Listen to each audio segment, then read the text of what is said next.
Peace.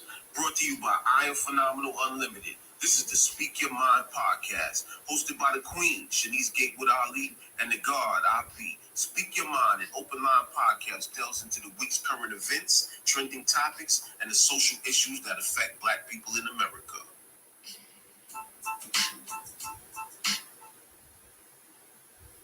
Peace. Welcome to the Speak Your Mind podcast with the Allis. I'm the God IB, and this beautiful woman right here is the Queen, Shanice Gatewood Ali. Speak Your Mind podcast. We in the building to speak about current events today. Today's mathematics is June 13th. 13, right?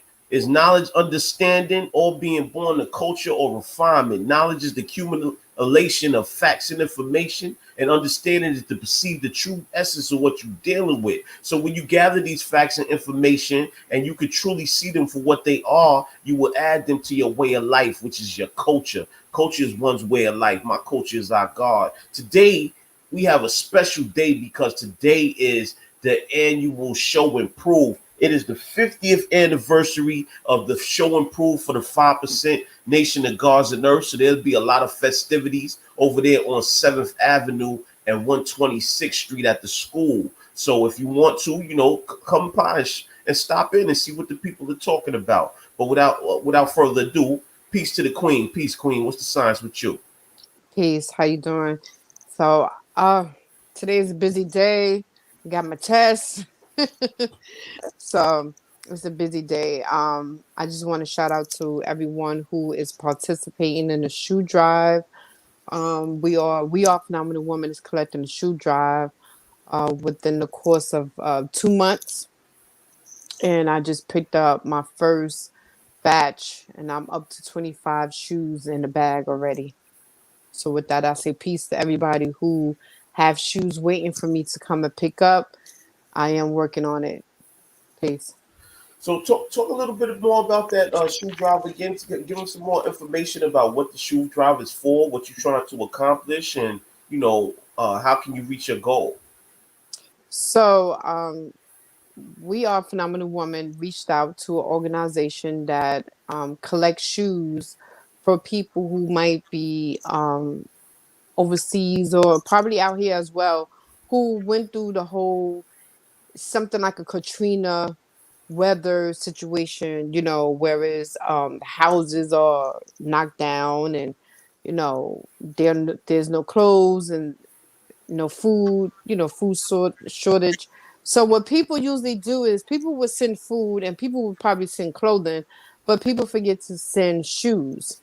So this organization realized that there are a lack of footwear when these uh, weather issues come about.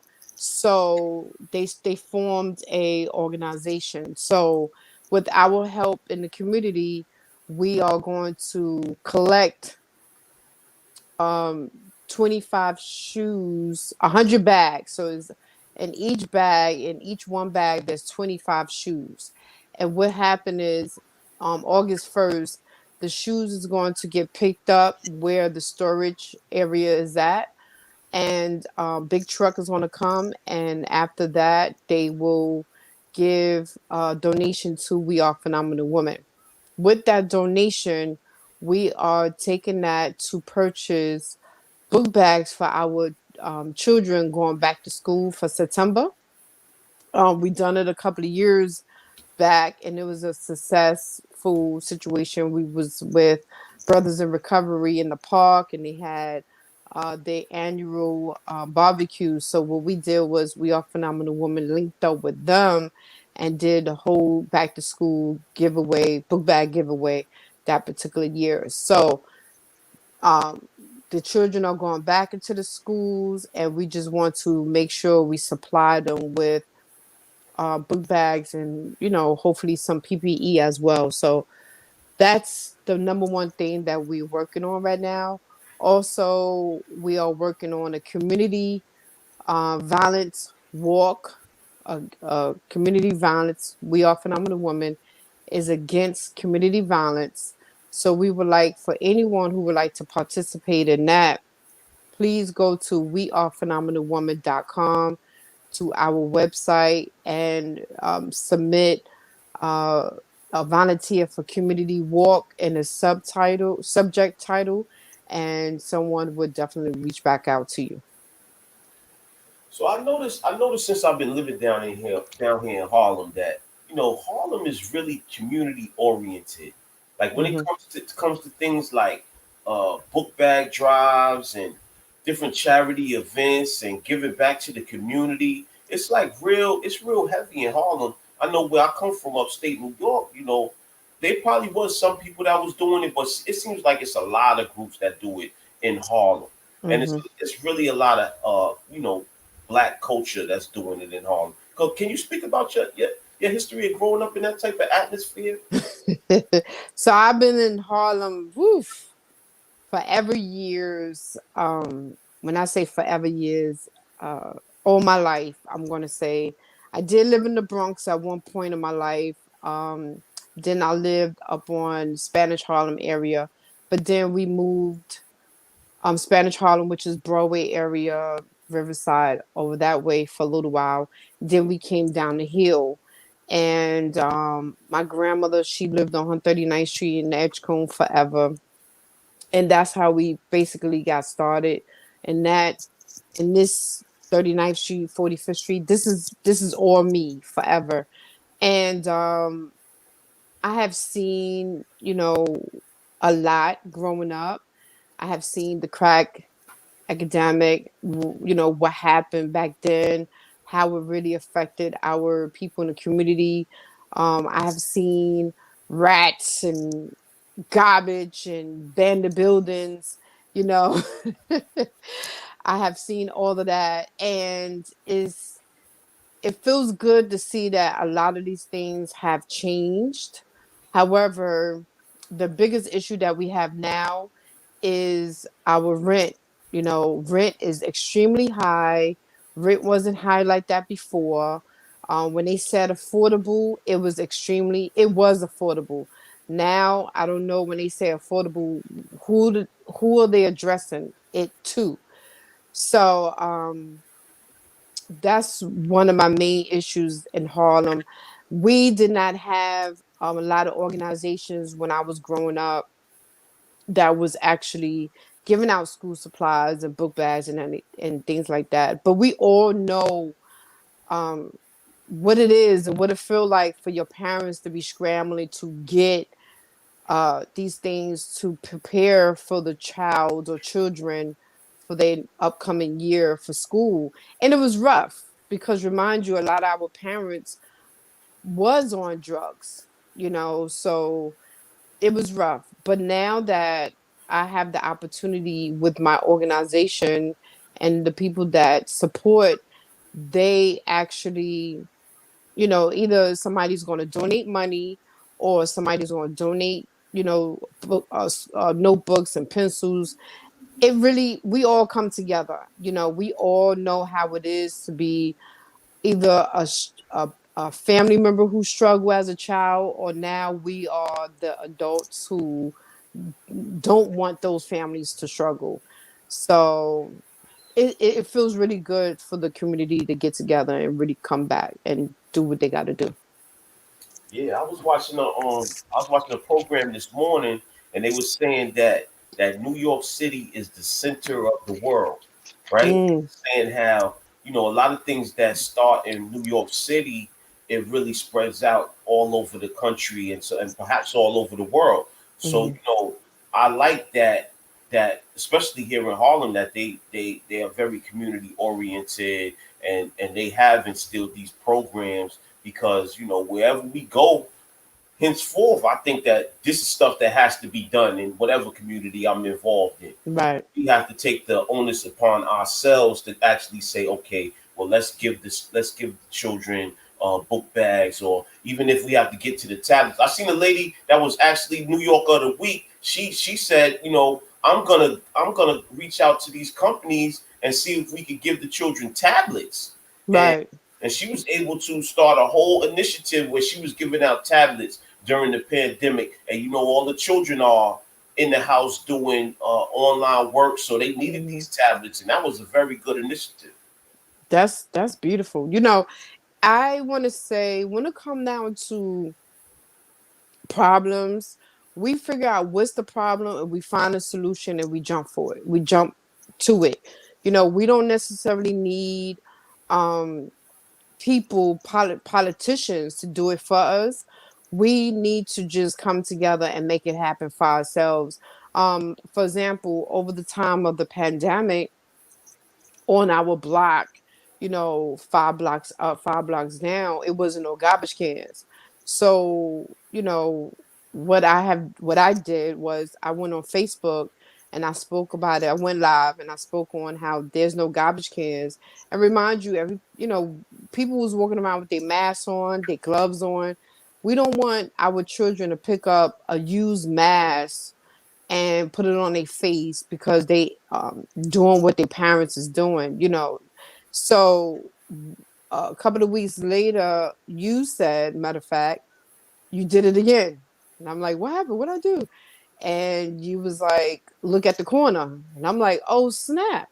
So it takes that little bit to show that you do care for your community and how to reach out and talk to or put people on blast or make the awareness known to others and what can we do and we just make it happen. That's it. That's what's up. And that's a good segue into into our current events section because I think two of the first articles is dealing with the community and what the concerns of the community. Because this is an election year. And Right. although we cannot rely on our public representatives to do all the work in the community, we are voting for them to do some work and to make sure that funding is in the places where it needs to be when we do put these initiatives together. Mm-hmm. So one of the first articles I wanted to touch on today, touch on this very topic, and I'm gonna share it here. Let me stop this. Share this. You said it's hot outside, didn't you? Yes, it is. It's very hot. Yeah, I'm not eager to really go out there into that heat. I'm not even gonna lie. I'm not a fan of the heat. Mhm. Okay, so this article right here is in the patch, the Harlem patch, right? And it says crime leads voter concerns as NYC mayoral primary approaches, and it's from the Associated Press. It said crime could be a major consideration as New Yorkers go to the polls, right?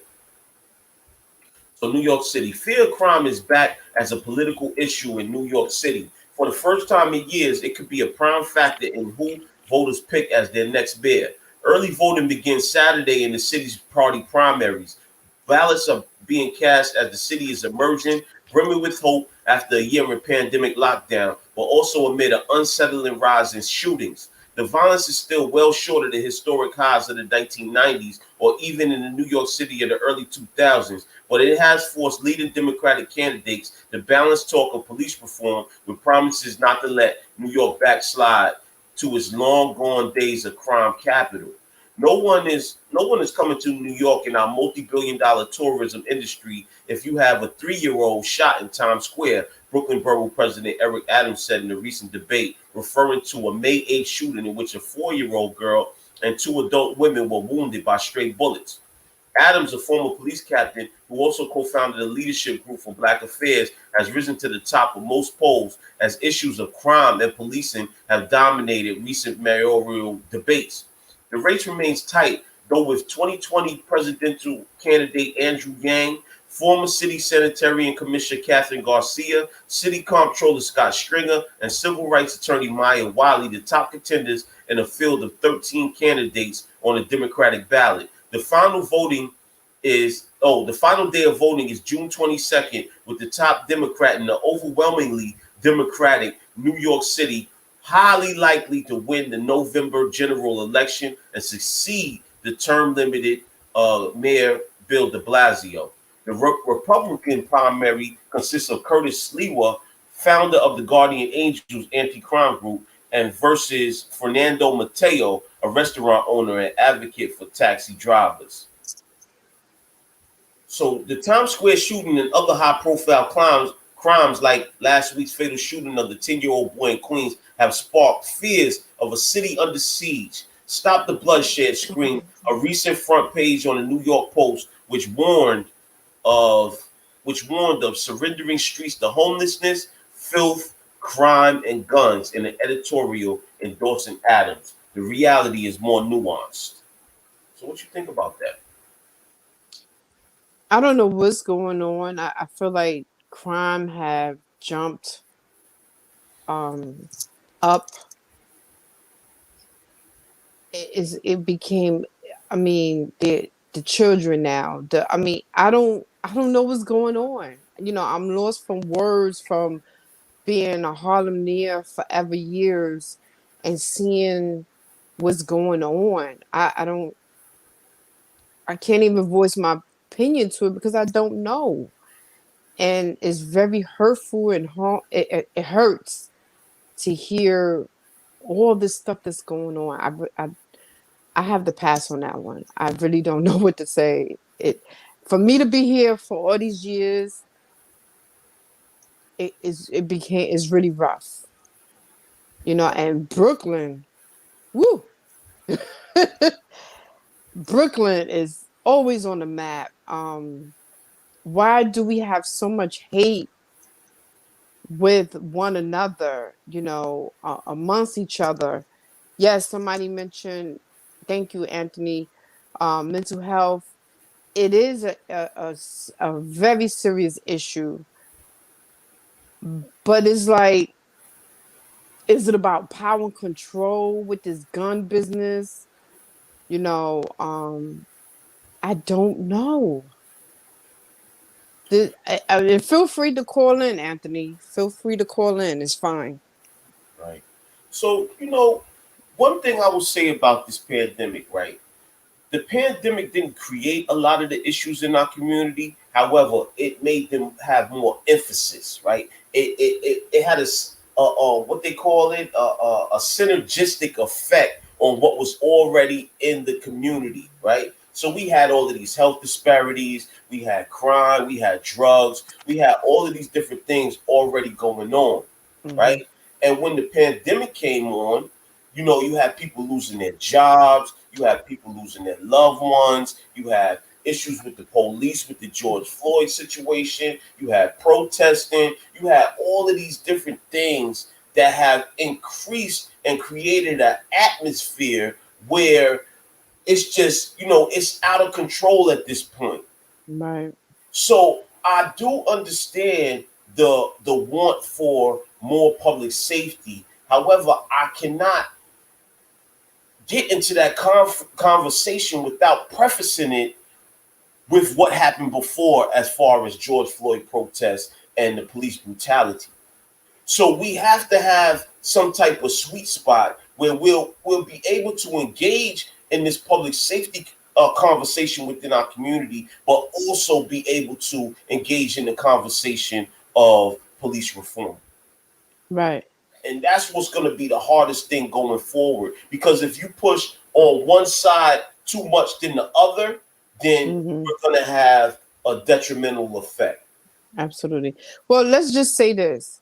This been going on way before George Floyd. It just brought super light, you know, and straight in our face because guess what? A lot of people actually watched it, and the fact that we have camera phones now.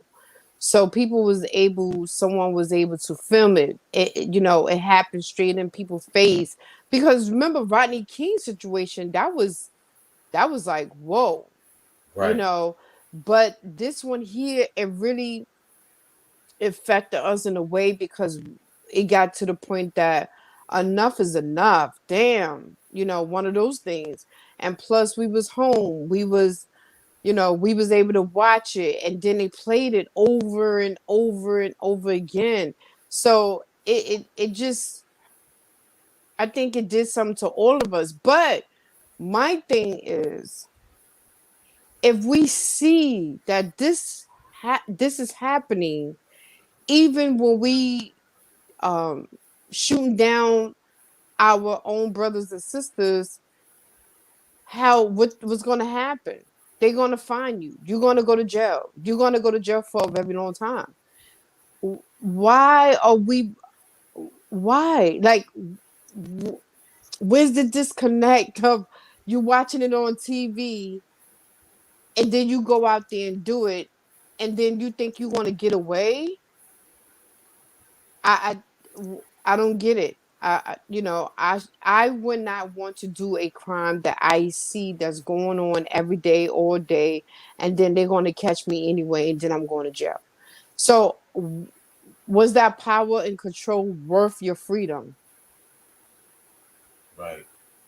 Right. I mean, you know, at this point, at this point, it's just like we have to know exactly what's going on with our youth or with even the brothers our age that's out there engaged in the streets for us to truly have that conversation about why that person did it. Mm-hmm. Because if we're so disconnected from our community that we don't know why people are shooting in the community, then we're not really doing community work. We're doing Right. community work in a silo. Whatever the concern is or whatever the issue that we're working with, that's all we're working with. And we're living in this wall, this wall, this column, and we're not paying attention to, the brother on the corner that may need some guidance or other things that's going on in our community that need more attention. And it's Right. hard because we go to work 40 hours a week and then we do whatever we do for our own personal organizations. And at the end of doing all of that, you get tired. You can't do it all. However, if we do want to be more human centered when it does come to our communities, then we have to actually go out there and speak to people who was involved in the situations. Because I remember when I was out there doing the things that I was doing in the streets, there wasn't stuff that was going on in the streets that I didn't know about. Mm-hmm. You'd be like, oh yeah, it was a shooting on this block or whatever. We're like, yeah, that was such and such. They was beefing about this, that, and the third. But we wasn't telling nobody or nothing like that, but we all knew. Mm-hmm. So when it comes to a point where in your community you don't know why things are going on, then you need to start questioning people that do. Right. And once again, with the community, I say this also. A lot of the the big time hustlers, I want to say they kind of protected the community. And I remember when I used to live on 147th Street, um, those guys made sure nobody, and I mentioned this before, those guys made sure nothing happened to none of the females in the block or none of the mothers on the block. They basically control and patrol that block, and I don't know what happened. I don't. I think a lot. I believe a lot of the people that was the older OGs. They are either dead or in jail, or they just moved away and said whatever, and they just moved away. One thing on the block that we living on now, we're pretty good, on this block. Um, but it's like if you go into the store uptown and something jump off, like you're not on your block, you're on somebody else's block. So at the end of the day, we just have to keep our minds and ears open to all the stuff that's going on.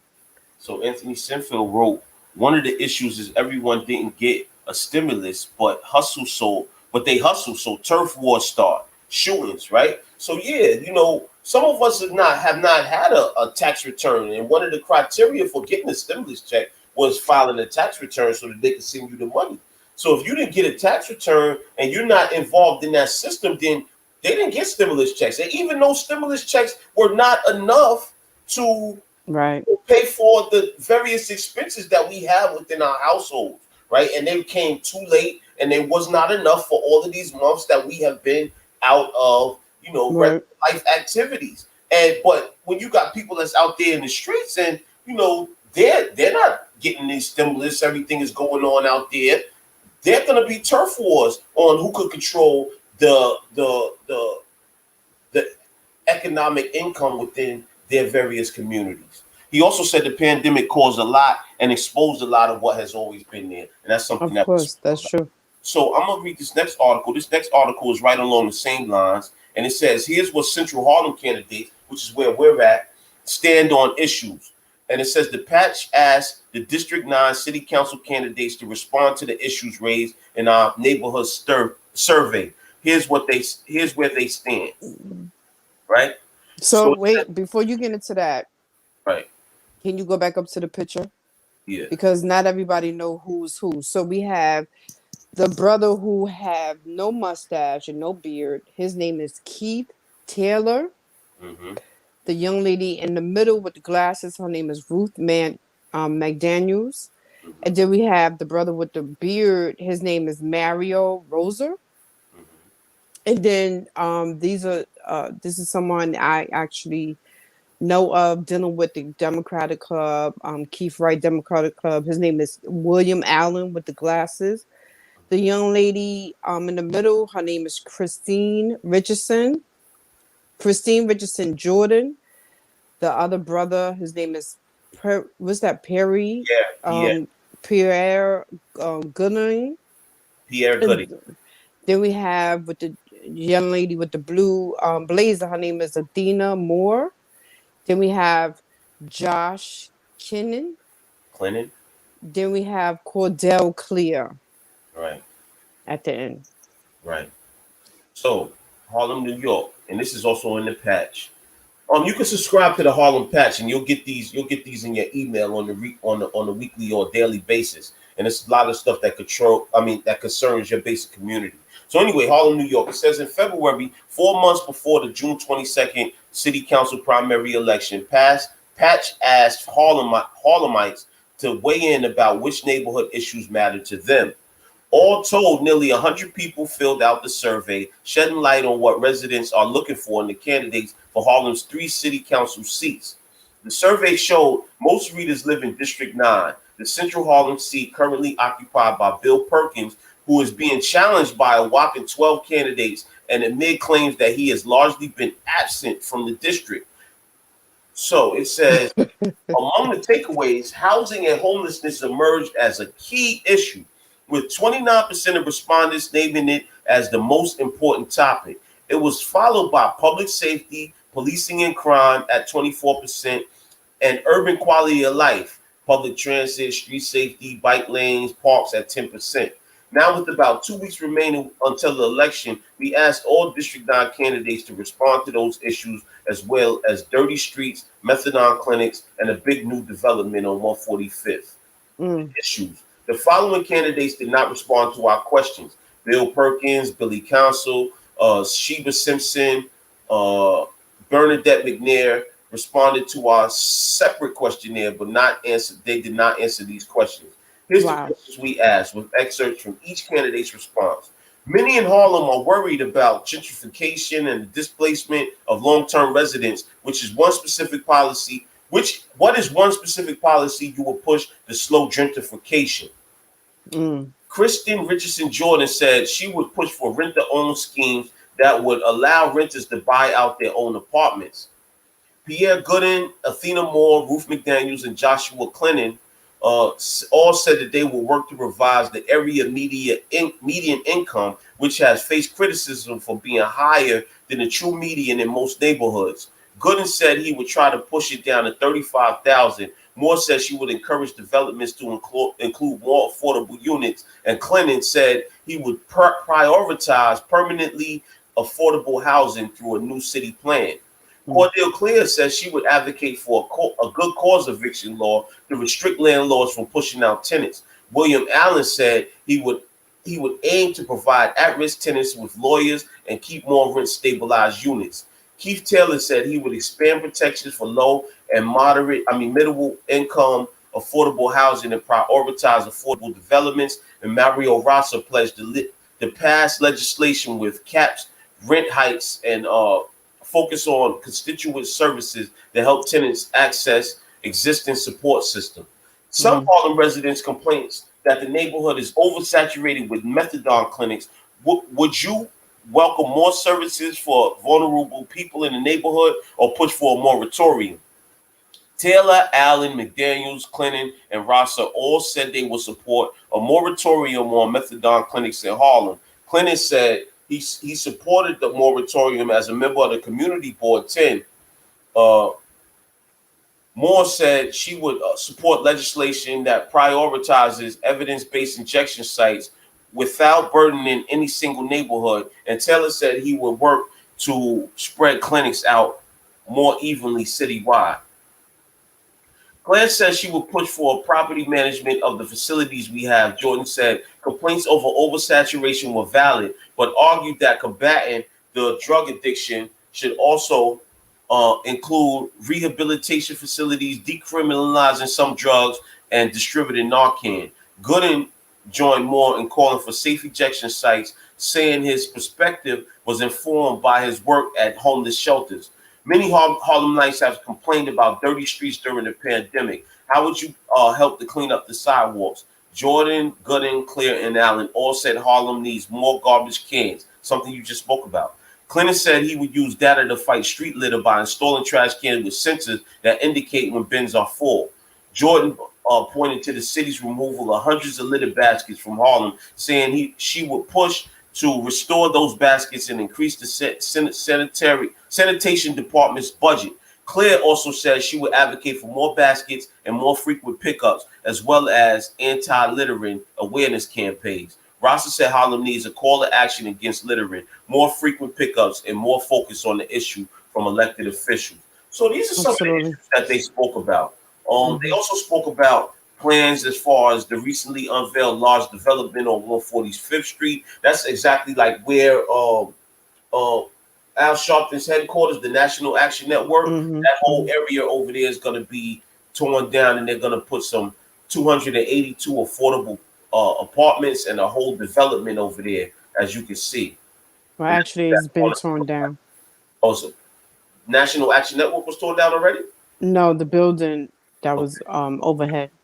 Okay, so yeah, they're about to tear all of that down and build something.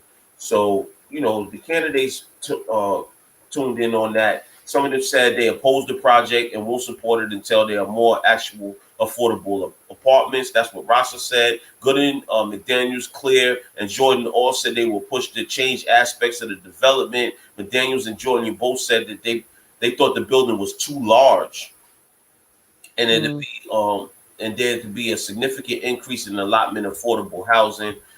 Clinton said that he had concerns about the size and affordability, and Allen did not take a stance but promised to meet with constituents, developers, and the community board. So the candidates are out there. They're speaking about these issues, and I don't know if a lot of people are really paying attention to what's being said. A lot of it is because people are tired of hearing candidates say one thing, and then when they get elected, they're not even doing the things that they said. Hmm. So, what's your focus on that? So my main focus on that is we have to stay um we have to pay attention to what is being said, right? And not say, oh, well, that does not concern me. No, it does concern you because guess what? When you don't have a garbage can on your block, you're gonna have garbage on the corner. You're gonna have garbage as you walk down the street, and it's going to look bad for your community. However, the bad side of it is we have rats, right? And right now we have right across the street from us that we actually watched a few rats going into the garbage can. Yeah, them rats is So, banging over there. huh? The rats is gang banging over there. So with that, it looks it is a cross up. So we have to pay attention to what they're talking about. We have to watch these debates. We have to read what you just read to the audience and hold them accountable for it, right? Now, if there's an issue of a candidate who don't really know how to do it, it is our job because this block is, I'm not gonna say my block, but this block I live on. So a politician can't speak on what's going on my block because they don't know all blocks. They don't know every block. So if I come and I say, hey, this is what's going on the block, and then I have 4 or 5 other people saying the same thing, then that's an issue for my block, right? So I think it's best for us to start really doing the research, as I mentioned last week. Do the research, find out who's who. Don't just elect somebody because he or she is black, he or she is a race that I represent, or my culture, or the LGBT, whatever it is, you have to find out if this person is really, really the best candidate to represent not just that particular race of people, but all race of people. Same sex, opposite sex. Is not even about that. It's all about what the person can do for the job, for the Right. people. So I seen Athena Moore yesterday. I was out there by law school, and she stopped by handing out her flyers or whatever. And I asked her, I'm like, "Yo, listen, what you gonna do about these health disparities in the community?" And she basically gave up some good information about organizations that she has worked for and what she plans to instill as far as programs for these health disparities. And I told her, I'm like, listen, when you get in office, I'm a certified health education specialist, and I will be knocking at your door so that we There can you find go. out what we're going to do about these health disparities. Because Right. once the person gets in office, that does not mean that it's time to stop advocating, that it's time to stop pushing the issue. You have to be able to knock on these people's doors and say, listen, this is the issue. This is what you said you're going to do. So what are you going to do about it? Right. Absolutely. Because we haven't seen anything thus far. And if they still don't want to do anything about it, that's when you have to make a stink. You have to Right. make a stink. You gotta show out. Like, yo, listen. This candidate is not the person that they said they were, and they're not doing what they said they was gonna do. And that's the bottom Absolutely. line. Right. That's just like a job. If you put on your resume that you know how to do whatever the job is, and then you find out, your boss find out you don't know how to do these things. Guess what's gonna happen? You're gonna lose your job. So why is it that we just allow these things to continue? And that's our fault. We continue to allow these things to happen.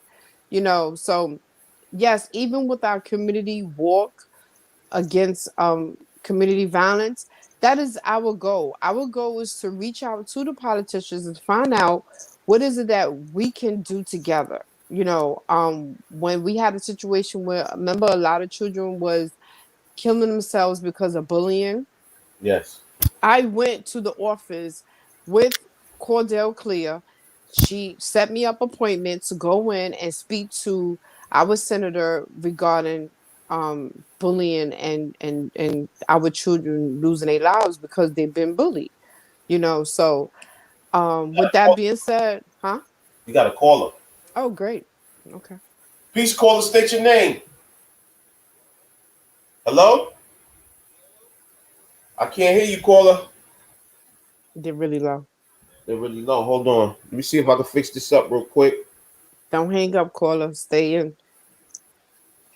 And it's funny because we talked about the methadone. We just saw Hello? somebody light up crack right on 124th Street. Please, caller, can you hear me? Yeah, you really low. Your phone is low. So maybe you could repeat whatever the person is saying. Hold on, I can't hear you, brother. Go Hold ahead. on. I said I was trying to enter the broadcast, but it was saying that the session had ended. Oh, you trying to come in? Yeah, I was trying to come in. Okay, I'm gonna send you the link. Oh, it's not the same link all the time? No, it's not the same link. Oh, okay. What's up? What's up? What's the topic? Today we're talking about current events. All right. All right, I'm gonna send you the link. All right. All right, peace. So yes, as you know, yesterday as we was walking, there was a lady that was about to smoke a crack on 124th Street. So Lenox Avenue is like the worst. Oh my gosh, what happened to Lenox Avenue? That became the worst avenue ever. It's like, what happened? 125th Street, all the way up. I'm Lenox Avenue. I do not walk on that avenue unless I'm with my husband. Otherwise, that mm-mm. I drive by. That's about it. 7th Avenue, 8th Avenue, and St. Nicholas is like the somewhat decent avenues to walk. in Harlem. Right. So we're going on to our next topic. Oh, and this was heavy in the news. A lot of people were talking about this. This was very unfortunate right here. But let me introduce our guest real quick. Peace, peace, peace. Peace. We got my brother Prince Rondu in the building. Peace. Peace, peace. Peace, God. What's the science, man? Happy show and proof. Yes, definitely, definitely, brother. We a lot of years making, man. You know, Yeah, you got a little you coming in and out a little bit. What are you on? You off. on It might be huh? the off. I'm at work right now, so it might be the Oh, off. okay. Always bad Okay. by in here. Let me step out. Yeah, so we can hear you better. Yeah, man. I heard what you said about Lenox Avenue. Yeah, it's very unfortunate. That's one of the things they was advocating about because they got, the methadone clinics and various things going on Lenox Avenue, and then Mm-hmm. just the regular traffic in general. So Hey, you can hear me better now? yeah, Yes. yeah, you great now. What's That's good great. with you, man? Nothing, man. I want to talk, man. I was like, man, I said, let me call and join in the podcast. It's always something good going on here. Okay. So look, Thank you. this topic. I know you heard about this right here. This has been a topic that's been in the news. Um. Okay, here we go. So community grieves. This is in the Amsterdam News, and this is by Cyril Josh Barker. It says community grieves the killing of a 10-year-old, right? And this article was on 6/10/2021. It says Justin Wallace was just 2 days shy of his 11th birthday when he was fatally shot in Far Rockaway, Queens home. His family is now planning his funeral. Wallace Mm-mm. is the latest casualty in the city's spike in violent crime. The shooting occurred the night of June 5th when a gunman fired more than 6 rounds into the home, hitting Wallace in the stomach. Wallace was taken to St. John's Episcopal Hospital, where he died. His older cousin, 29-year-old Kyle Forrester, was also shot in the shoulder during the incident and expected to survive. Wallace's father reportedly said that the shooting may have been over a dispute over a parking space involving Forrester. On Tuesday, Joven Young, 29, turned himself into police and was arrested and charged with murder, attempted murder, assault, and criminal possession of a weapon. Earlier in the day, the NYPD released surveillance video of the shooting, which shows Young firing into the home. Ross Mm. Mason, director of Far Rockaway anti-violence organization Rock Safe Streets, says she spoke with Wallace's mother to offer condolences and support. She's just in shock, Mason said. When you think about it, your home is your safe haven. She came into the living room and saw her son in a pool of blood. I can't Mm. imagine how horrific this was for her at that moment, just seeing that. Wow. Wow. Wow. So what's your views on that? Whew. Oh man, that's so messed up. I want to say to that situation, we never really get to the why, someone did the act. I know they have cure violence programs out there. However, what what is the goal? Like, do you go to the individual and try to find out what made them do it? Like, I don't know. If this, I'm telling you, when it come down to this, I can't even touch this. I get angry because it's not just a child, but this is somebody's child. This is a 10-year-old. We have children of our own. We got grand. So Big old little big head boy right here.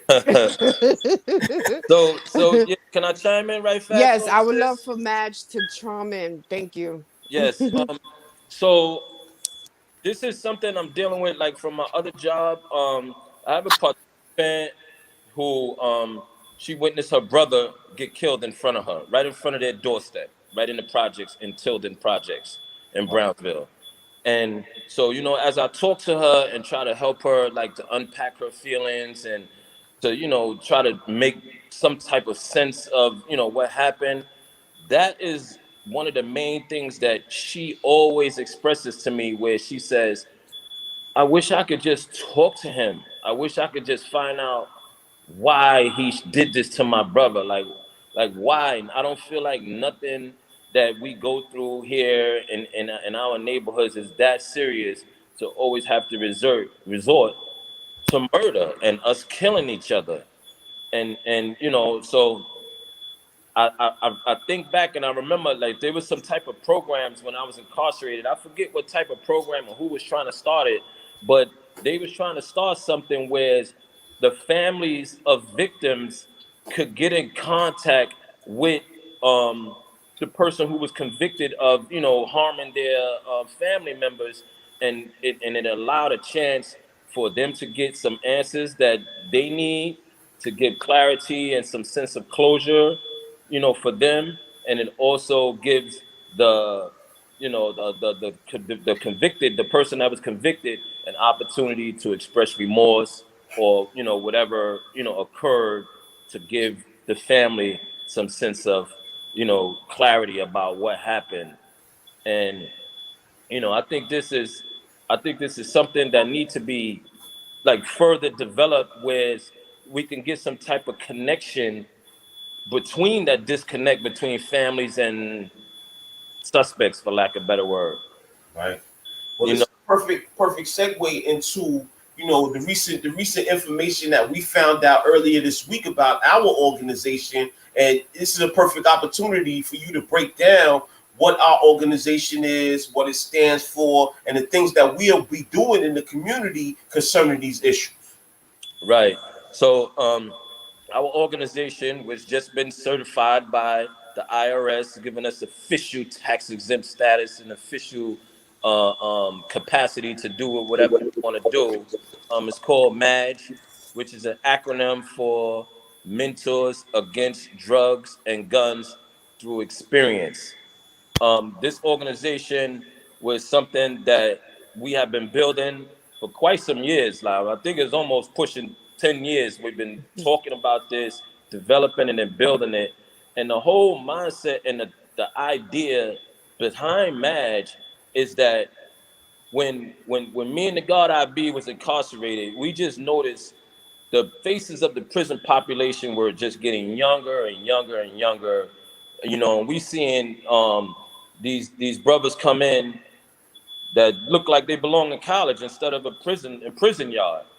And so we started reaching out to them to basically bridge that disconnect between what we've been through in our generation and trying to translate that that message to those who are coming up and thinking they want to follow in footsteps that are bad prints.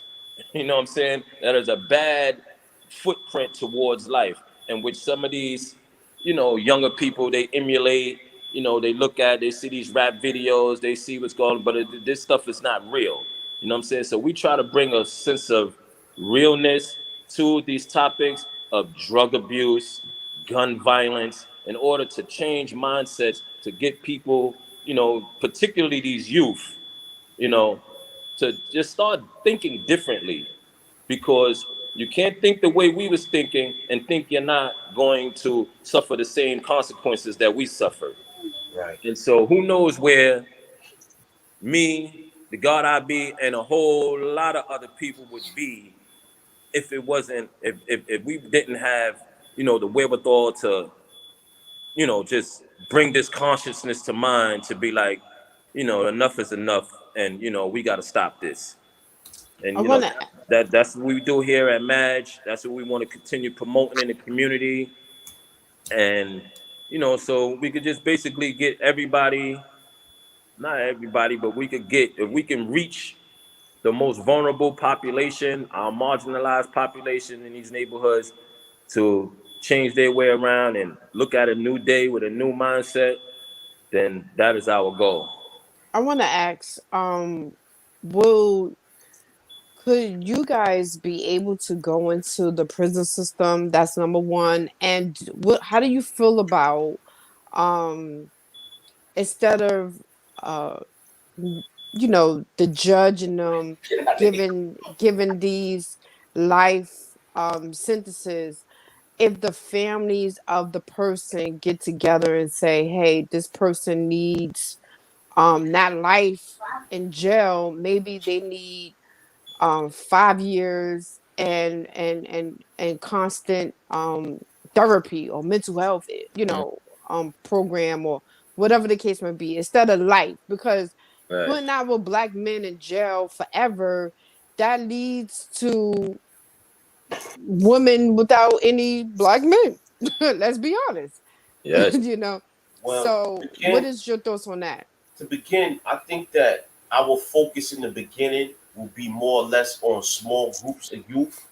Like we're going to be facilitating classes and having different forums in which we're working with small groups of youth because we're just starting out. So once we get our ground solidified as far as these forums and working with at-risk youth and get a couple contracts where we can work with the probation department and so forth and so on, then we'll spread out to advocacy work Mm-hmm. and go into other forums and being able to speak for people at courts and all of these different things, right? And also, that's a good topic, sis, about as far as trying to change these different dynamics of what happened in court as far as alternatives to incarceration or alternatives to long-term incarceration, especially for the youth, where they designate when you're between the ages of 16 to 24, they say that you're not capable of making rational decisions. Right. So if you know that, then these people that fall between these age ranges should be offered some type of alternative to incarceration, because according to y'all, he's not mentally equipped to make rational and sound decisions. That's right. So that all boils down to, policy change, reforms in the court system of how these different things could be addressed.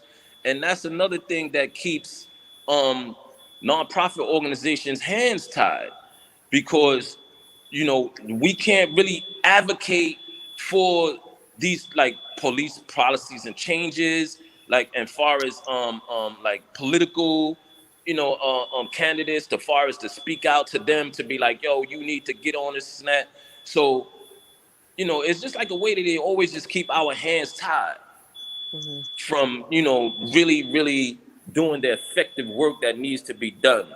Right. And so I think that's something like when I got my MPA, which was the Masters in Public Affairs and Administration, and it's all deals all about policy and procedures, and so that's something that I could be able to take outside of Madge, as far as looking at Madge and all of the work that we do, where we could take it outside on a different level, where I'm equipped now with the degree to advocate for these type of changes. Not Right. saying advocating it for under Madge, but I'm just advocating it, which will assist and help Madge in our efforts to reach these youth. Right. You're absolutely right. As I have my 501(c)(3) too, and they do keep us nonprofit, organizations and political and policies. They keep us away from it, and or even religion, that piece too. And it's sad because we need to be involved with those things. We need to be the forefront of these things because we're doing the work. So, like, I'm doing right today, I'm taking up my MBA, and today's test is going to be on criminal law. So that's why I brought that up. Maybe we need to stop allowing them to give the sentences, and maybe we could come together with the families and see what is it that this person really need. That person probably need mental health Yeah. evaluation or something to that effect. But if we allow them to continue, we ain't gonna have nobody, no black men on this, for us, black and and men. and, and you know what, a lot of these things, like, I think are by design by the system. When COVID hit, during the midst of the pandemic, when it was really really terrible, they stopped hospitals from accepting Yes. detox patients. So you can no Wow. longer walk in there and be like, yo, I got a heroin problem, I got a crack, I got a drug problem. Can I get some help? No, you can't do that no more. They shut the doors from them people, and they also shut the doors of the mental health clinics. Yes, yes, yes. So now, even at this spot where I'm at, where I do the homeless outreach, when you go into the stations and you look and you see like these people are severely mentally ill, Mm. and there's no way where we try to connect them. All right, we're gonna try to call and see if we can get you. And the first time we did it, they said, "Oh no, we're not accepting no more." So I'm like, so what are they supposed to do? Right. And now Mm. it's just increasing the numbers. It's increasing the devastation and the destruction in the communities. And then at the end of the day, they look at us and be like, "Oh, look what them black people doing. Look at them. Look at them." But they taking away the resources that's gonna help us, get past these hurdles. Right. Wow. Well, speaking of COVID, there was some good news about COVID over the last week, and I wanted to share that. So, and this is also in the Harlem Patch. It says this is a health and fitness article written by Matt Troutman. It says new coronavirus cases dropped 95% in NYC since vaccine, says the mayor. The city's COVID-19 positivity rate hit another low, 0.81% on Thursday amid steady virus level dip, Mayor Bill de Blasio said. Right? So you see this here, Mayor Bill de Blasio, new COVID cases, 95% decrease, COVID positivity rate, 91% decrease, hospitalization rate, 86% decrease, and hospitalizations, 69% decrease. New York City, barely a day passed in New York City over the past week without coronavirus levels dipping to pandemic low levels. New Yorkers have the vaccine to thank for COVID-19's steady decline over the past 6 months, Mayor Bill de Blasio said Thursday. New coronavirus cases fell 95% since January, he said, and the city's average positivity hit another low, 0.81%, right? He said more than 8.37 million doses of coronavirus vaccine have gone into the arms in the city since the inoculation effort late last year, right? And basically, that's it for that article. Wow. So Well, basically, that's everything, good. everything is dropping. Everything is dropping. So they're going to be opening more things up. They're probably going to be taking away more and more protocols. Probably eventually, there's not going to be a mask mandate anywhere in New York. I'm. How y'all see that? I don't know. I'm still kind of wearing my mask. I'm sorry. I mean, Restoring everything and putting everything back together. yeah, Yes. they putting everything back together. So even before the Can you pandemic, hear me? go down. Yeah, Yeah, we hear you. we hear you. When we was down in when we used to go down in Chinatown, you see some of the Chinese people was wearing masks I don't know what's even going before on. the pandemic. I don't know if y'all can hear me. Yeah, Yeah, we we can can hear hear you. you. Can you hear me? Yeah, we can hear you. You can't hear us. I lost you, man. I don't know if y'all can hear me. All right, This go phone out and is. come back in. Go out and come back in. All right, all right. Yeah, so even before the pandemic, we seen people that were wearing masks and stuff like that. So Right. it's gonna take a while for that anxiety to cease within Mhm. people that have been through all of this trauma over the last year.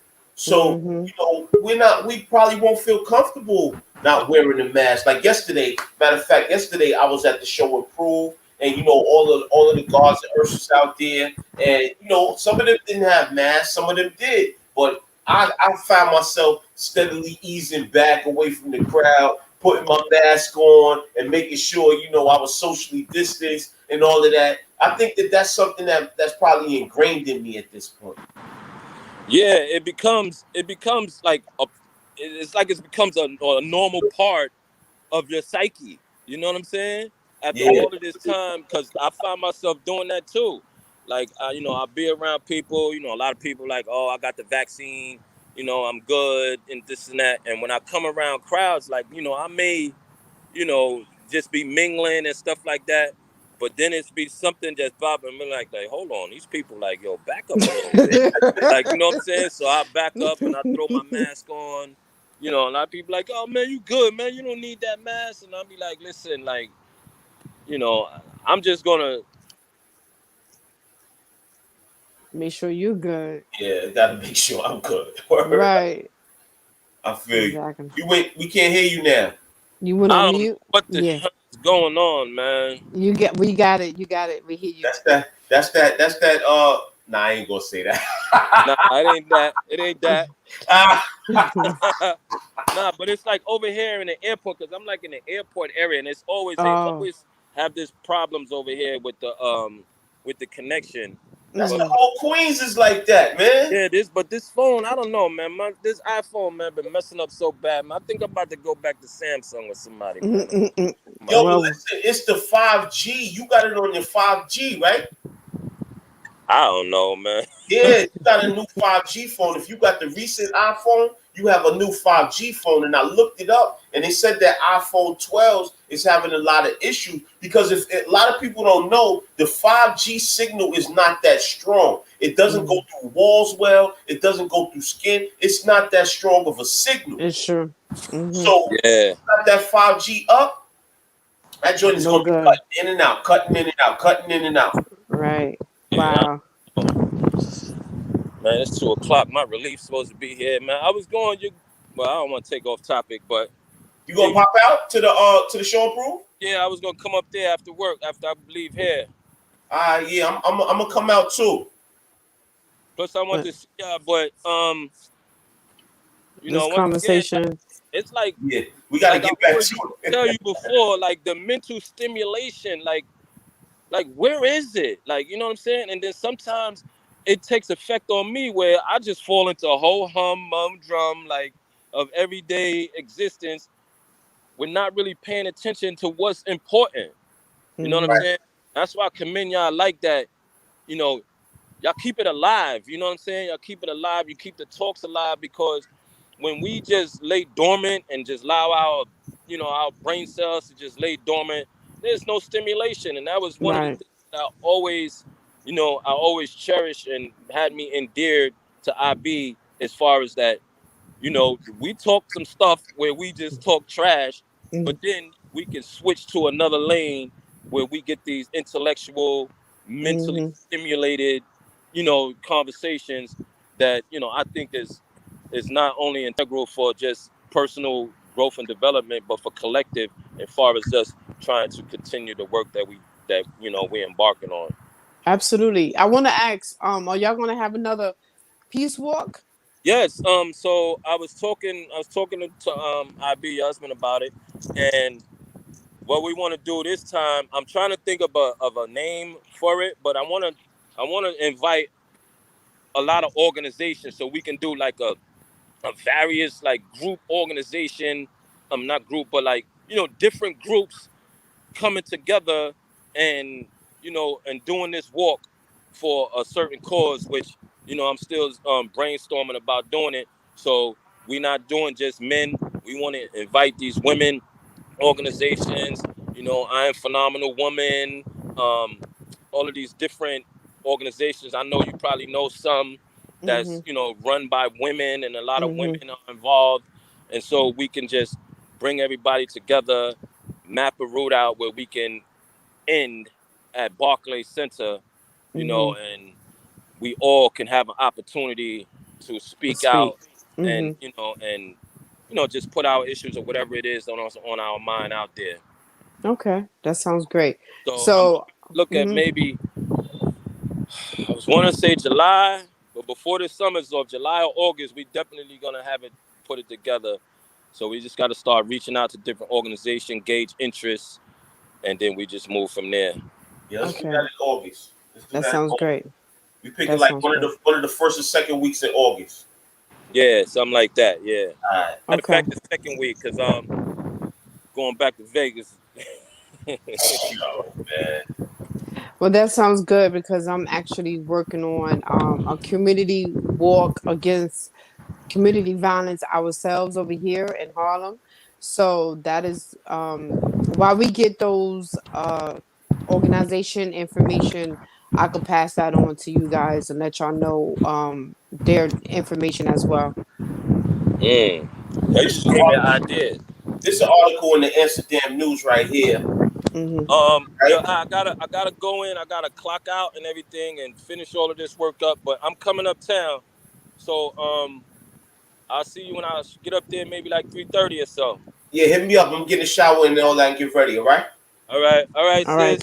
peace. Okay, Okay. Good, you know. peace. Yeah. Later. All right, peace.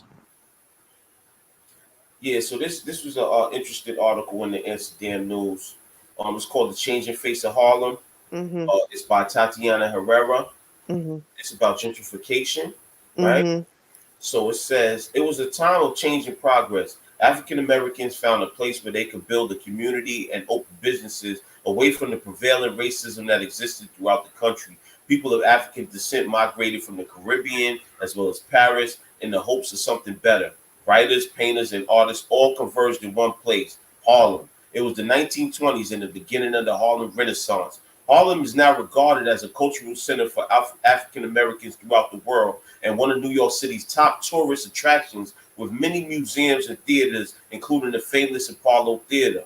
Harlem has a long history of a center for arts, culture, and social and political activism. Harlem was and is a predominantly black neighborhood. In the 1950s, Harlem's black population reached its peak at 98%. However, the outstanding amount of social and physical change it has witnessed over the last few decades threatens to change the face of Harlem as we know it. Presently, roughly 60% of Harlem's population is black. According to the New York Times, since 2000, Central Harlem's population has grown more than any other decade since the 1940s to 126,000 from 109,000. But its black population, about 77,000 in Central Harlem and about twice that in Greater Harlem, is smaller than at any time since the 1920s. Central Harlem, defined as Manhattan Community District 10, is comprised of 1.5 square miles of flat land stretching from North 110th Street between 5th and St. Nicholas Avenues to 155th Street and Harlem River Drive. According to the 2010 census data, Central Harlem has a population of approximately 118,000 and increased about 16,000 new residents over the past 20 years. The majority of these residents are non-Hispanic whites. The Mm. 1990 census counted at least 1,511 whites in Central Harlem. By 2000, there were 2,189. The latest count in 2010 recorded nearly 11,050 whites. The increasing wave of gentrification that has such an increasingly diverse crowd calling the neighborhood their home is due to the development of hundreds of vacant lots abandoned in the 1970s, as well as residential buildings. The place was vacated, said Howard Dodson, a director of Harlem Schomburg Center of Research in Black Culture. Gentrification is without displacement. With gentrification comes higher rent. As the cost of living increases, those who cannot Mm-hmm. afford to live in the place they call home are replaced by those who earn more. The median income of Central Harlem has seen a 6% increase from 2007 to 2012, reported WNYC.org. These figures do not mean that residents of Harlem are earning more. They demonstrate that the influx of non-Hispanic whites to Harlem earn higher incomes than those that have been displaced. Wow. So what you think about that? I mean, that is a true fact. It's not the same anymore. I'm not saying that people can't move wherever they want to move, but if we think about this, and this is a true fact, people people moved to Jersey. They bought their homes, right? And this is something that we talked about before. They bought their homes in Jersey, and this is what we say we cannot have anything because people You breaking up. You breaking up. I can't hear you. I can't hear you right now. we can never have anything because people bought their houses somewhere else. Now when they come into our area, the rent go up. So now what do? Now we started to move out of the area that we are used to, right? Now what do? we're renting houses from those who live in our community now because they already bought their homes. They Wow. bought their homes 20, 30 years ago. And what happens? Now we're renting from them. So now we're actually paying their rent for over here. You Wow. understand? And that is the whole game. We was not on that game, right? So now those who live in the projects, is nothing wrong with the projects, but those who live in the projects, they could only afford that rent because everything around them rent is too damn high. Wow. Wow. So you stay stuck in this community that one day you don't want to be here no more and probably move out, but now it's too late because everything around you is $2,000, $3,000, $4,000. Mm. So now they open up Section 8, you know, due to the fact of the pandemic. They open up Section 8, and I work in the shelter system. And I was telling my clients, you have to pay your rent. I understand that is a pandemic. I understand, uh, certain repairs is not being done, but you have to pay your rent. I have repairs. We have repairs that need to be done where we at, but we still have to pay our rent because when things open up, you're going to court. They don't care to hear about that. Because why? They ready. They ready. To replace you is nothing. Because there's people that's coming in that want to come into our community and purchase the apartment 2 times, 3 times more than what we paying for. Mm. What I find really troubling about the gentrification thing is that I used the article from Harlem, but it's not just happening in Harlem. Right? Right, It's happening in Brooklyn. It's right. happening in the Bronx. It's happening in probably Everywhere. Jersey, Mm-hmm. probably Atlanta, LA, wherever there's a black mecca, wherever it's a big population of black people at, there's gentrification going on. So it seems as if they're corralling us to some place. Right, Where where is it for us to go? right. Hmm. So I remember years ago, I'm so sorry, years ago, in the newspaper, they wanted black people to be in the Bronx. And we already know from doing studies, the Bronx have the high risk of everything. So if you want, and it's affordable, at that time, back in those days when I remember reading about that, I think that was probably like in the 80s or the early 90s, they was talking about, the rent pretty much here is going to go up and everybody's going to move to the Bronx. What is it about? Why are we being the ones being ran out of the community? What is going on? Well, I'll tell you one thing. One thing about Harlem being a prime location where you could get pretty much anywhere in the city That's true. within an hour, Right. right? You could get downtown, you could get to the Bronx, you could get to Queens, you could get to Brooklyn, you could get to all of these places within an hour. So this is like prime real estate, and people want to come here because they want to travel back and forth to Midtown for their big jobs or whatever, and it's just more efficient and convenient. Right. You're right. But I don't know if people in Harlem see it that way, but that's why this is a very prime location for having a house. Mm-hmm. Mm-hmm. Absolutely. We're not gonna belabor that too much. Let us move on. Um, I have like one or two more articles. This one right here is more lighthearted, but it's something that's very important that we need to pay attention to. Okay. I know we had our other guest. He didn't want to say anything on the camera, but he just wanted to keep showing his face a little while ago. It's weird now though. Okay, so look, this one right here is from thegrio.com. It's New York Mhm.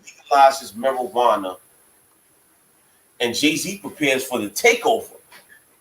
In a statement with the Griot, Sean Jay-Z Carter praised his home state for paving the way for thriving in an equitable cannabis market, right? Mm. And this article is by Jason Johnson. It's from April 2nd. It says drug legalization, like gay marriage, internet gambling, and paying college athletes, is one of those issues that, if not already legal in your state, everyone assumes will be at some point in the near future. Legalizing medicinal and recreational marijuana has evolved from a fringe issue for hipsters living in the hollowed out VWs of Venice Beach to an industry that raked in over 17 billion Ooh. in 2020 alone. Wow. However, legalization efforts are still complicated by calls for equitable access to the new industry, reforming outdated policing, and figuring out public safety rules for a product that, as recently as 2017, was being demonized by the Attorney General of the United States.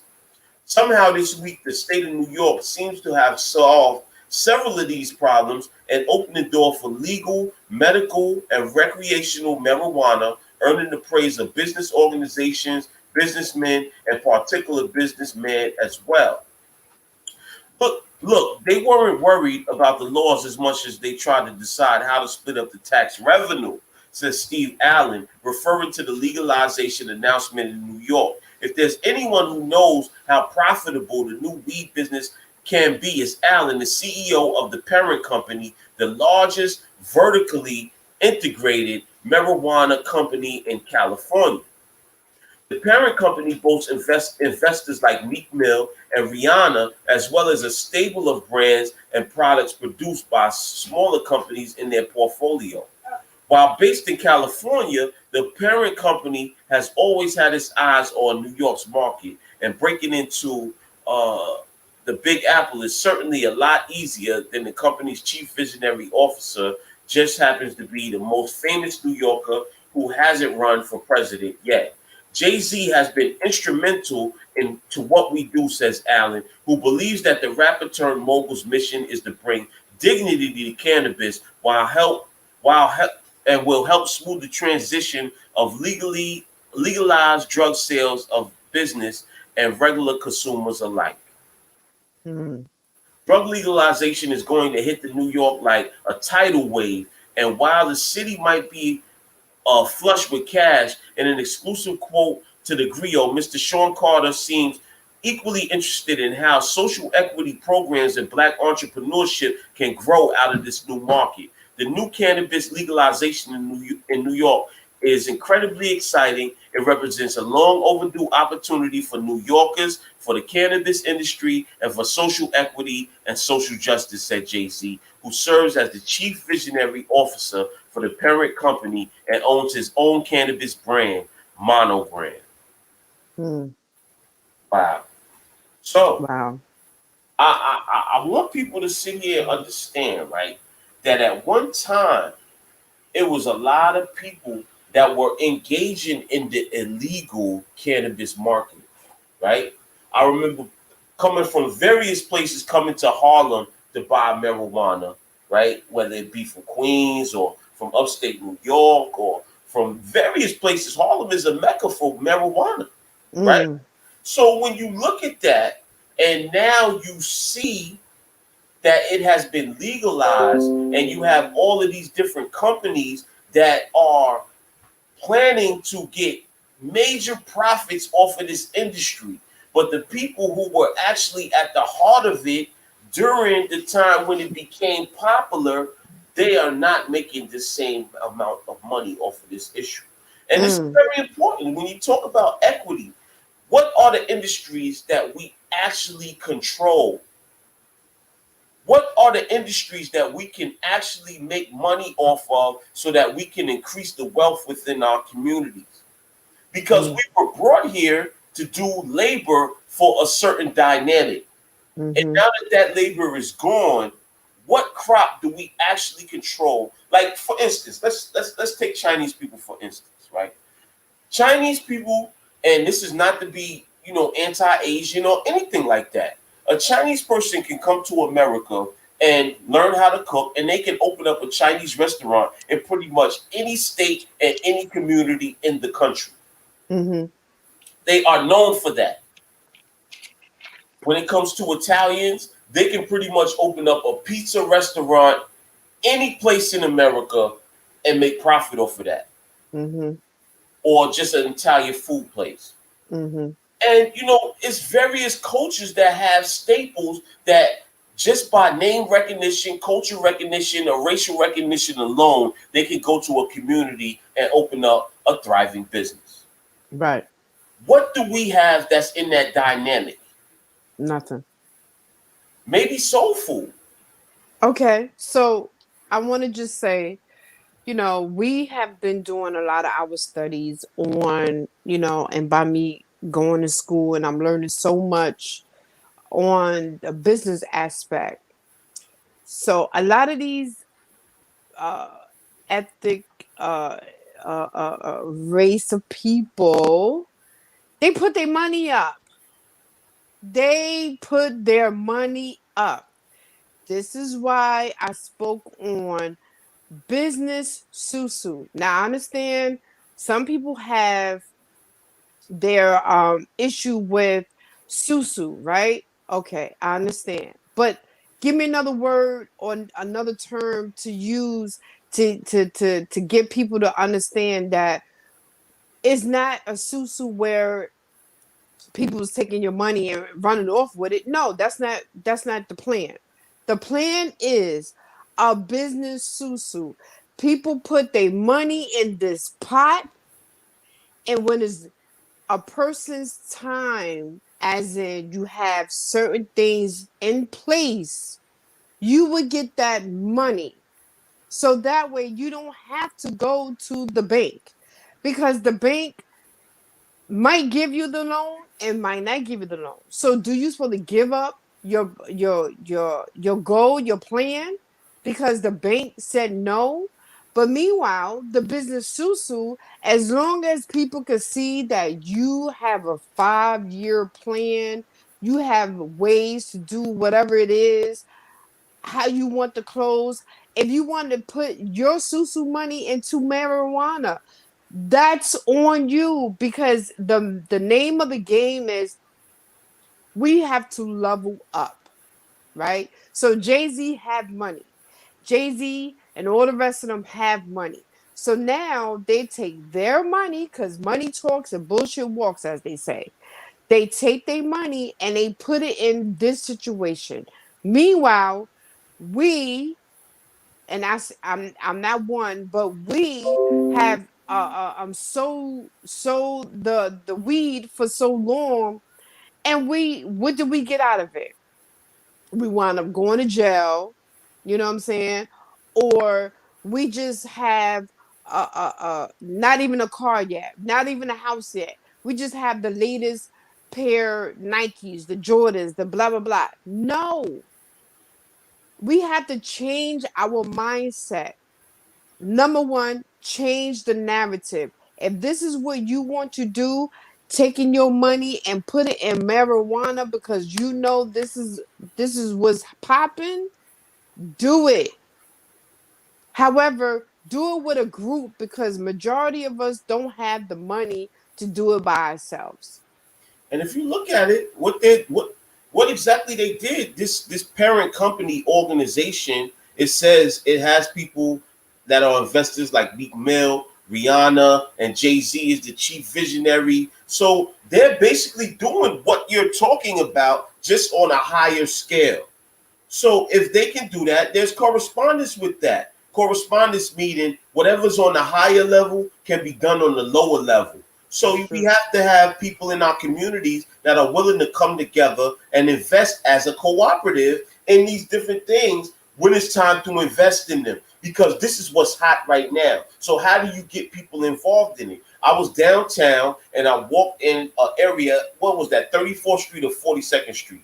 It was 30. It was 30 something street, 37 maybe. 30 something street. We going. I went in there and they had a straight up weed store right there in Midtown where you could go in there and they got vials of weed, they got cannabis edible products, they got all of these different things, and it's just like a hip environment. They got the music playing and all of this, and I'm like, wow, it really threw me back because I remember going into a dark health food store and going in the back to a window to knock on the window and get roots from the Rasta man way back in the days. So Right. everything has changed. So I mean, either you gonna cash in on it or you just gonna be left in the dust. And I truly don't want to see our people 50 years from now, 100 years from now, still having the same complaints about economics, about why we can't get this and why we can't get that, when all of these opportunities are out there and we need to be able to find them, understand them, and invest in them. That's it. That's That's it. the number one thing. Right.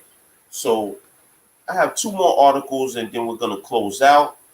This article right here is something that I seen you talking about the other day, so I definitely wanted to get your take on it. It's kind of funny to me, but you know they're taking it serious. A lot of people are speaking about this issue right now, and it's something that we all see in our community. So I just want to see what your take was on it. So it says this is an Egrio right here, and it says Monique's critique over black women in bonnets reeks of respectability politics. So this is the bonnet issue. You know, you see a lot of our women out there with the bonnets. You know, they got these new bonnets, and you know they're walking around with the bonnets. Some of them got the slippers with the fur on it, and you know they just walking around like you know they around the house. They comfortable, but some people is pushing back on it. And this is an Egrio, and it's written by Alexis Oatman. It says the bonnet brigade has been trending on social media, with some arguing that black women should not wear their bonnets outside the home, while others are calling this a full-on attack on black women's hair and another example of society's way of policing black women's hair and playing into respectability politics. The debate recently came to a head when legendary comedian and actress Monique jumped into the conversation to share her thoughts, which she said was sparked by a recent trip at the Atlanta airport to catch a flight to Mississippi.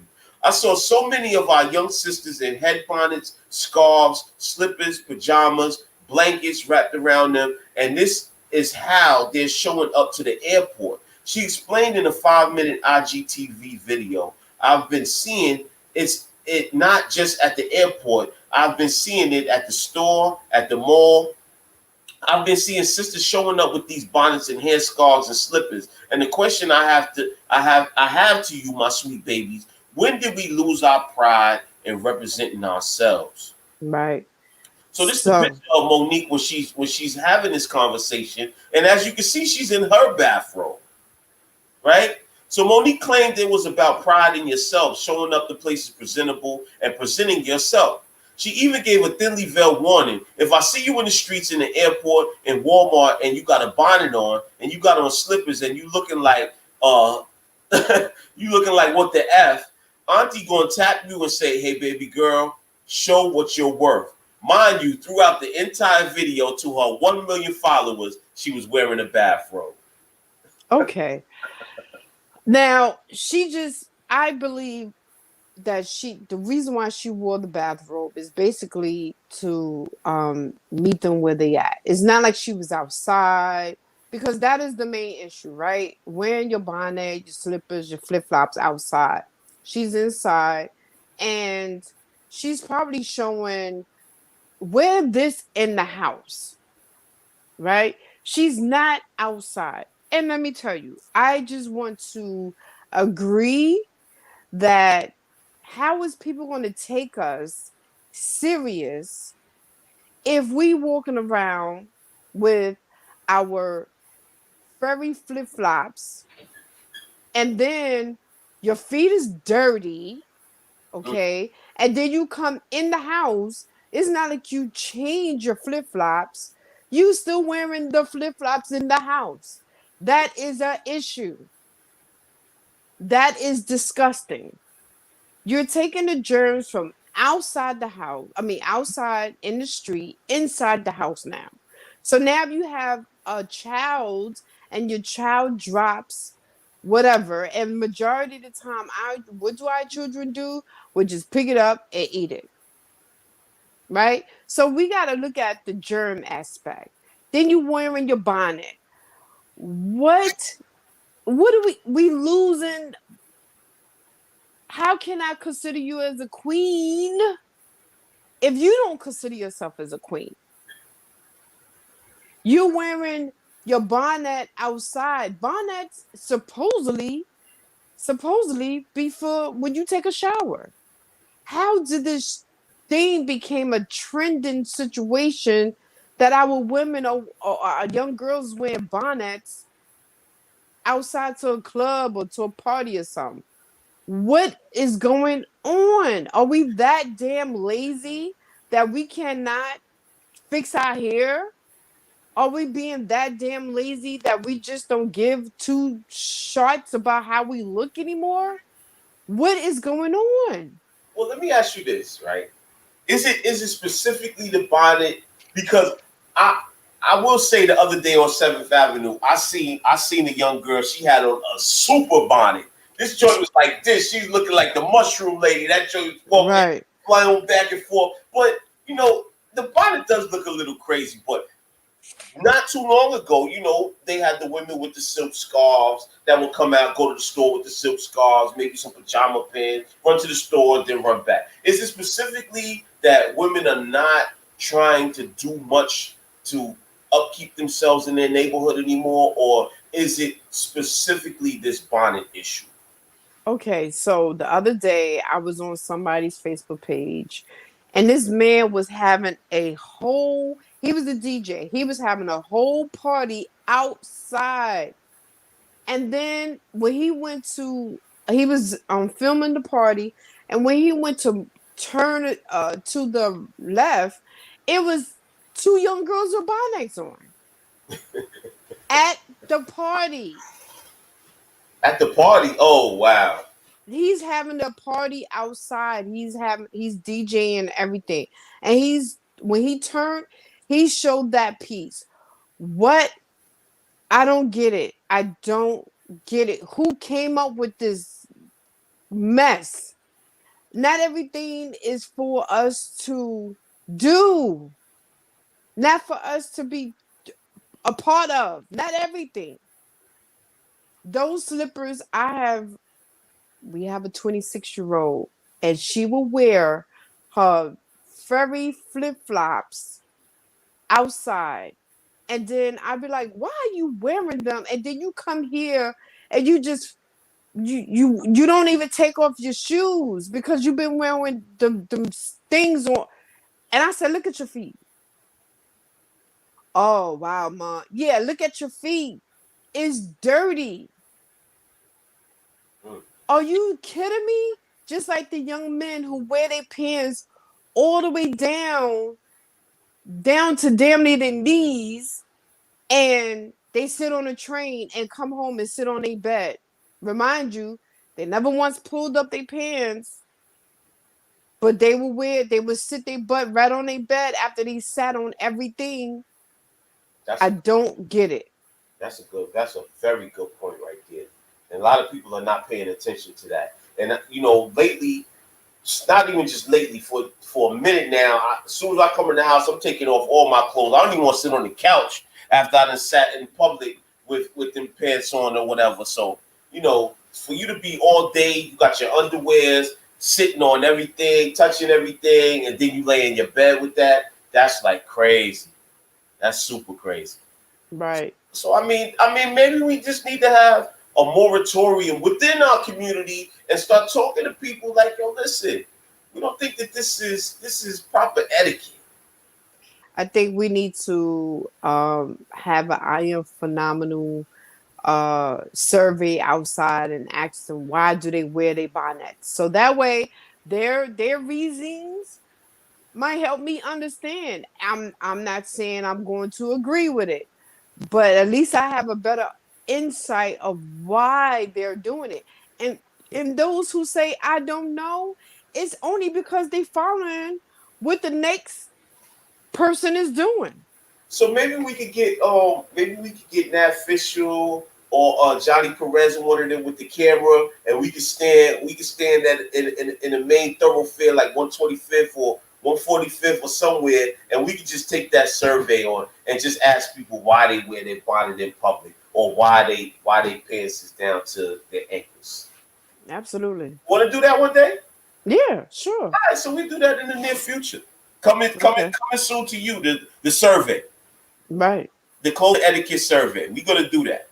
The bonnet and baggy pants survey. Yeah, I think that'd be good though. That'd be good. Mhm. At least it'd open up the conversation. So Right. we have one more article, and this is not. I mean, this is not really. Yeah, it's an article, but it's just something that's going on that I want to know if people want to tune into or not. So last time we spoke about the SWV and escape battle. So we got the new versus battle that's coming up, and this one is Trina versus Eve. Oof. So this is the new battle that's coming up on the 16th. Trina versus Eve. I wonder if people's gonna tune in. I heard a couple different songs from Eve and a couple different songs from Trina that I like, but I don't know about 20 songs apiece that I'll be able to listen to. But anyway, this article is in the source. It says while we've been busy waiting to see who Shad Moss, aka Bow Wow, will be battling, Versus has been confirming other various artists. Today, the Battle of Bands announced Trina and Eve will be going up against each other on June 16th. Right? Back in March, Trina mentioned that she felt Eve or Little Kim would be a good matchup if she were to do a battle in an interview with DJ Scream on Hood Rich Radio. I honestly said Kim or Eve, but I feel like Kim is more balanced because, believe it or not, when I came into the industry, like Little Kim, Kim is that BI. Let's Hmm. be clear, said Trina. So she didn't really want to go up against Kim.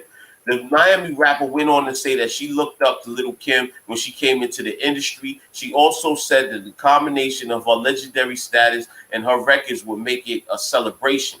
Since Versus dropped the news, fans have been reacting. Here's what they're saying on Twitter. And Eve versus Trina versus, I love them both. But come on now.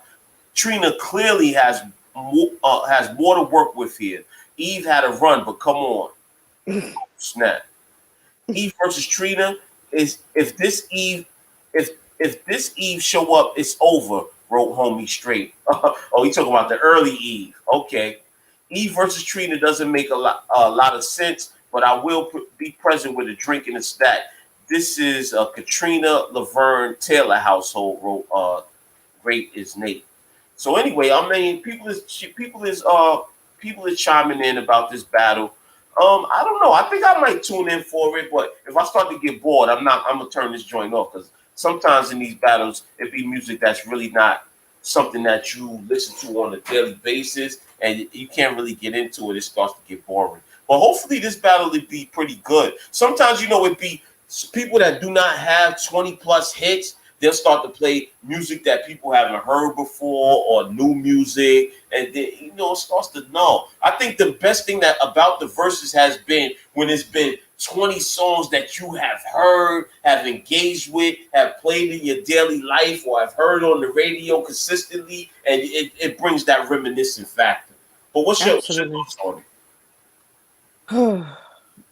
I think Trina versus Kim would have been better because they both have that same tone, or their they their music is similar. Trina is talking about stuff that I can't really get into on the podcast, but we all know what Trina talks about.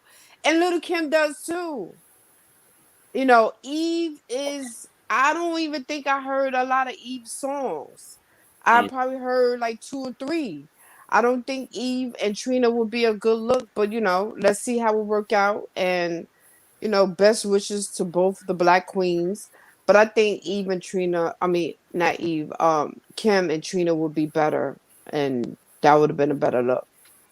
Well, anyway, salute to the Black Queens, and as we've been seeing, this has been a celebration of these artists and getting them back into the forefront, so people who haven't heard them before, they can hear them now, and people who have heard them can reminisce about their history and culture. But we want to celebrate. We want to talk more about relevant issues in the community, but we also want to talk about lighthearted stuff in the culture as well. So, you don't get bored with us because we always talking and streaming and shouting about all these different things. But let's talk about some light stuff as well.